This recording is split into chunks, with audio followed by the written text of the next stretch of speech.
Britain has decided finally to send some Challenger 2 tanks to Ukraine.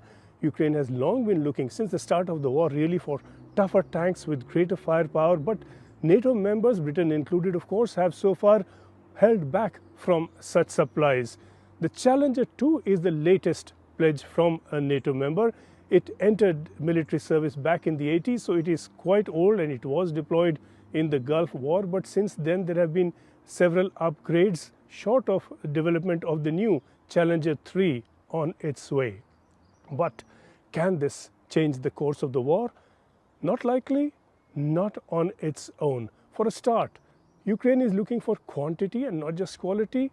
Britain has undertaken to supply about a dozen of these Challenger 2 tanks.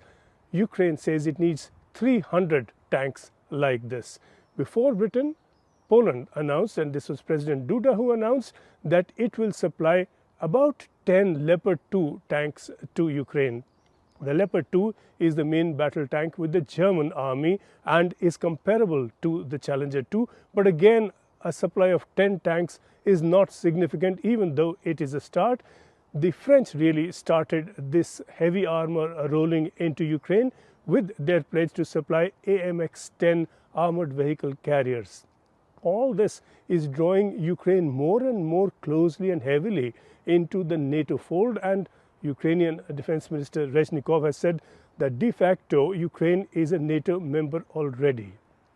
The consequences, of course, are uncertain. The very day that Britain announced its supply of Challenger 2 tanks, Russia attacked a building in Dnipro, killing scores. All this new supply could give the Ukrainian military more teeth, give it more potential for defensive and offensive operations. But it could also bring an escalation.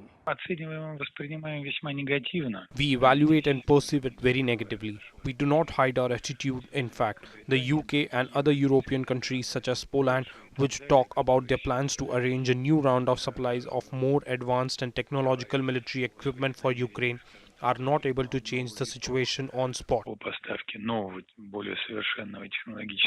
They must understand this. They are able to drag out the whole story and bring more trouble to the state of Ukraine. However, we strongly doubt that they somehow care about the fate of those people who live in Ukraine, about their future.